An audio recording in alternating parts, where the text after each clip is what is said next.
क्या मुंशी प्रेमचंद जो आपके नॉर्मल स्कूल में अध्यापक थे गोरखपुर के, उसमें बैठ के उर्दू में उपन्यास लिखे तो कठमुल्ला थे? क्या ये यूनिवर्सिटियों में जो उर्दू विभाग खोला गया है उसके पढ़ने वाले लड़के कठमुल्ला हैं? क्या अरबी फारसी विश्वविद्यालय बना है उसके लोग निकट पढ़ने वाले कठमुल्ला हैं? माननीय अध्यक्ष जी, जो हमारी कार्य संचालन नियमावली के 222 में 82 में संशोधन की बात रखी गई है, उसमें मैं 282 के अंतर्गत हमारी विधानसभा की भाषा हिंदी और देवनागरी लिपि रखा गया था। और ये बड़े संघर्षों के बाद, वो दिन आज़ादी के बाद आया था जब हम अपनी देवनागरी लिपि और हिंदी भाषा में यहाँ की बात करने के लिए व्यवस्था किया गया था। आज उसमें संशोधन किया जा रहा है। मैं पूरे संशोधन के विरोध में नहीं हूँ। हम कल भी बात किए थे और आज भी बात फिर हम कर रहे हैं। हमारी जो स्थानीय बोली है उसको आप रखें, हमारे संविधान में भी है, जो जिस भाषा में बोल सके बोल सके। लेकिन अंग्रेजी हमारी भाषा नहीं है। अंग्रेजी ना तो हमारी मातृभाषा है, न हमारी सांस्कृतिक भाषा है, न हमारी स्थानीय बोली है। उसको इसमें रखने का मैंने कल भी ऐतराज़ किया था। और इसी संदर्भ में मैंने ये भी कहा था कि अगर इसमें बना ही रहे हैं तो इसमें संस्कृत को भी जोड़ दीजिए और उर्दू को भी जोड़ दीजिए। नहीं, हम अब ये छोड़िए। हमने कल कहा था, संस्कृत और उर्दू के लिए कहा था। माननीय मुख्यमंत्री जी संस्कृत तो सुने नहीं, उर्दू पर बड़ा गंभीर आरोप लगाने लगे। और ये भी कहा गया था कि ये कठमुल्ला पैदा करते हैं। हम माननीय आपके माध्यम से जानना चाहते हैं, गोरखपुर में एक बहुत बड़े उर्दू के जानकार, उर्दू के कवि रहे हैं रफ़त साहब फिराक, क्या वो कठमुल्ला थे? क्या मुंशी प्रेमचंद जो आपके नॉर्मल स्कूल में अध्यापक थे गोरखपुर के, उसमें बैठ के उर्दू में उपन्यास लिखे तो कठमुल्ला थे?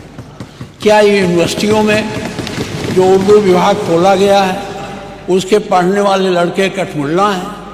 क्या अरबी फारसी विश्वविद्यालय बना है उसके लोग निकट पढ़ने वाले कठमुल्ला हैं?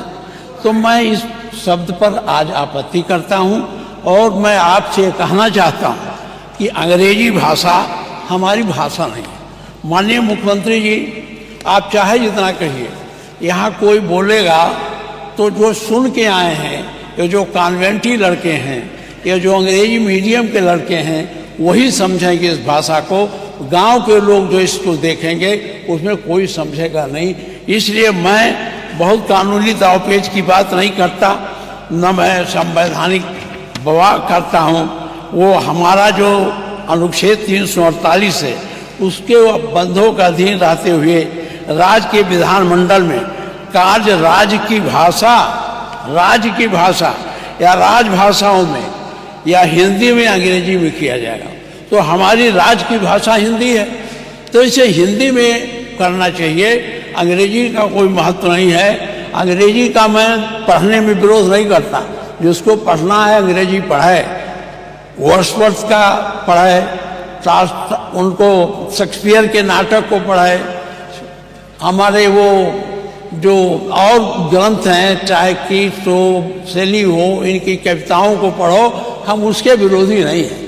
संस्कृत अंग्रेजी का ज्ञान प्राप्त करना गलत नहीं है, लेकिन अंग्रेजी के माध्यम से हमारे इस विधानसभा में नई प्रक्रिया शुरू करना, मैं इसका विरोध करता हूं। और मेरा आपसे आग्रह है कि अगर ये सब है तो माननीय मुख्यमंत्री जी उर्दू से चिढ़ जाते हैं। मैं ये अब ये सब रखने का समय नहीं। मैं आपसे कहना चाहता हूं कि आप अंग्रेजी को यहाँ न जोड़िए।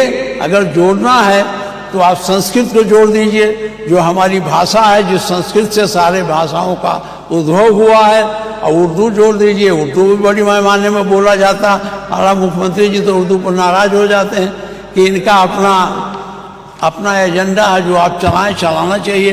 मैं इन्हीं शब्दों के साथ आपसे फिर आग्रह करता हूं कि अंग्रेजी का विरोध मैं करता हूं और यहाँ अंग्रेजी का प्रयोग सदन में करने के लिए संशोधन में इसे न रखा।